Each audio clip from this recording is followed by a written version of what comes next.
The two dogs. A man had two dogs, a hound trained to assist him in his sports and a house dog taught to watch the house. When he returned home after a good day's sport, he always gave the house dog a large share of his spoil. The hound, feeling much aggrieved at this, reproached his companion, saying, "It is very hard to have all this labor while you who do not assist in the chase luxuriate on fruits of my exertions." The house dog replied, "Do not blame me, my friend, but find fault with the master, who has not taught me to labor, but to depend on subsistence on the labor of others." Children are not to be blamed for the faults of their parents. Man. This is Folk Tales for Grown Folks. I am Brother Hatim, and the voice that you heard reading is Brother Devin, who's up here at Summer Camp. And for those of you that listen to the show, you know that he's a regular on my Giami Journey Freestyle Fridays when I lose my mind. All right, so we got a story, and I want to make sure you understand this is Aesop Fables, the completed original translation from Greek, translated by George Fowler Townsend. And I just wanted to make sure y'all know, because he a humble dude. He ain't going to say his name. I'll say my name and his name. So give it up for Brother Devin, and he going to break this down for you. Give him the science. What's the science you pick up out of that? And so, man, the funny thing about this is it ties into the conversation that we had with Pastor Curry the other day with the Fire Tribe and Adult Lab, talking about the father and the two sons. Well, actually, the parable of the prodigal son. Really, here you have two dogs. One that does work, is doing what it's supposed to do, and then you got another dog that's laying around. And, similarly, in the parable, you had the younger son who was wasteful, and it felt like, I'm going to live life up. And then you had the other son who stayed and was working. So the hunting hound would represent the elder son who stayed. And then the the house dog would be that younger son who squandered away his inheritance. And actually how bold and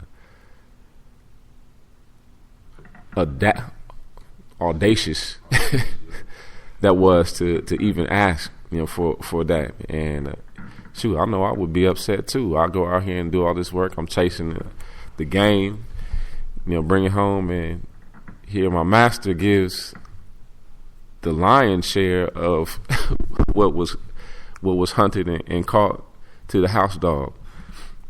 But it also makes me think about, how important is it for the house to be protected while master is away on the hunt, and not seeing that value in what others do, and so really focusing on what it is that you do, and so what is it that you do well, and so what are the things that God has gifted you with. It's not about everybody else, but it's about focusing on your own journey, as we are on this warrior's path as nation builders.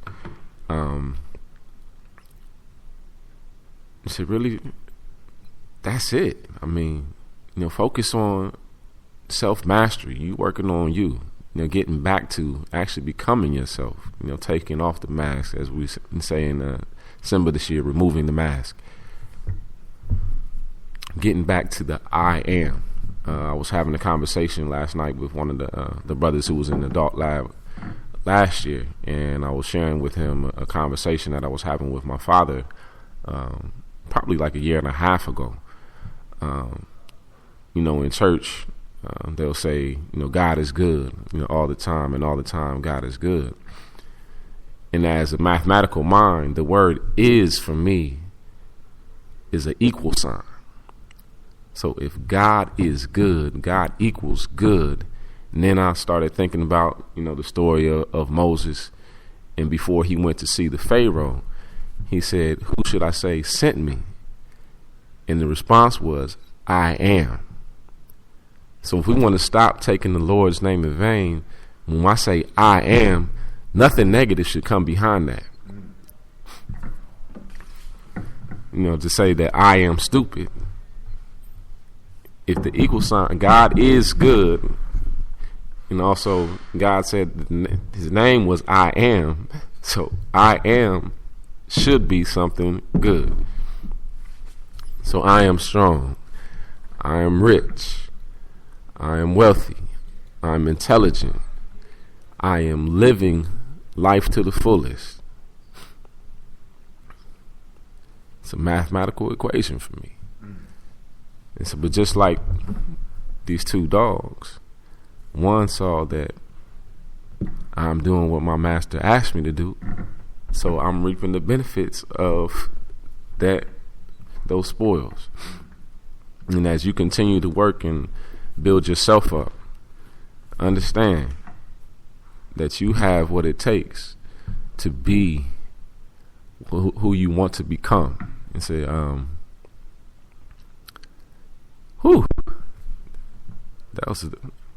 was a dope piece.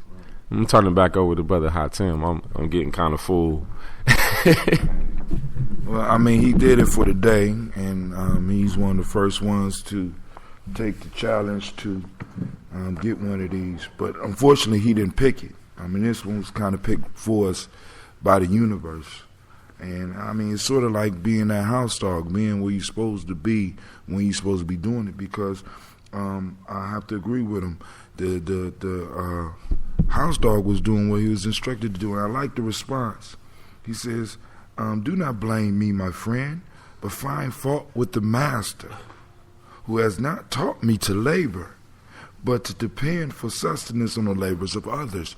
And they don't even say that he received a lion's share. He received a large share of the spoils from the hound's perspective.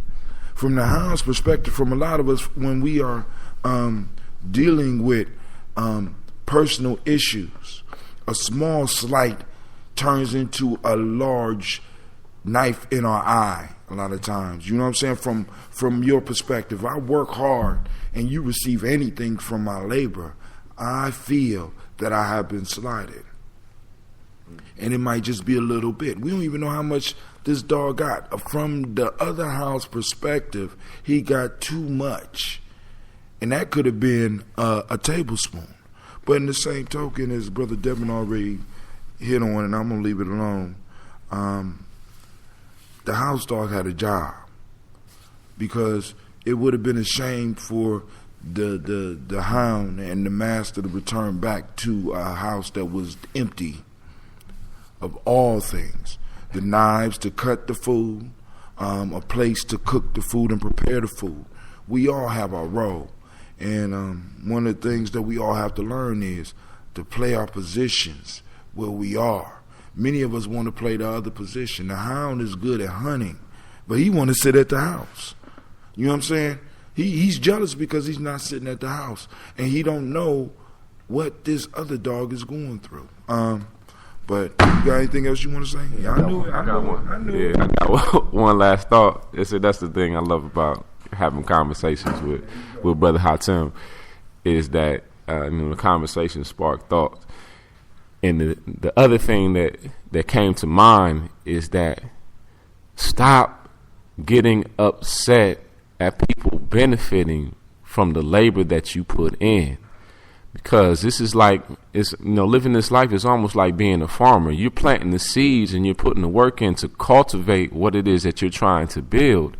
And once, those seeds come to fruition and fruit comes, there's going to be abundance. There's going to be more. People are going to benefit from the work that you put in just because they are associated or they are around you. And as long as they are playing their role and doing the part of what they are assigned to do, don't be upset about the benefits that they're getting from your labor. And in a sense, that's what we are supposed to labor for as a community. But in some form or fashion, we have lost that. We have allowed that to fall off of us. You know what I'm saying? And it's more about me, me, me. instead of ours, because this group lived in a house. They lived in a house, not the hound. You know what I'm saying? They lived at that house, and each one of them had a role.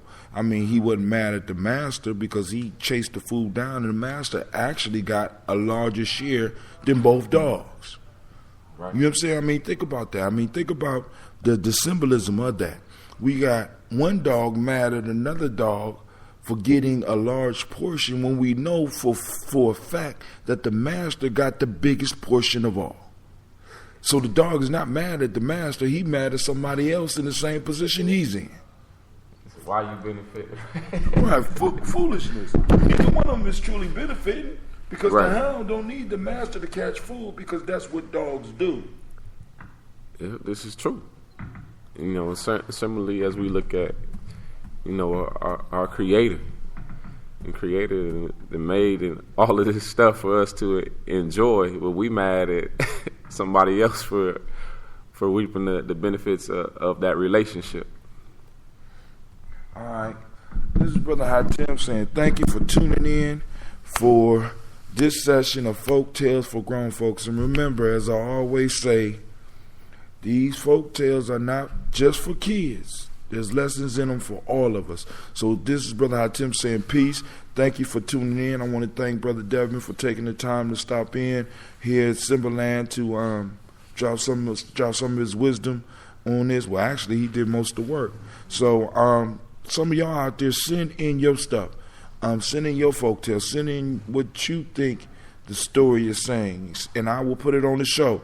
This is Brother Hatim saying peace, and you have a great day.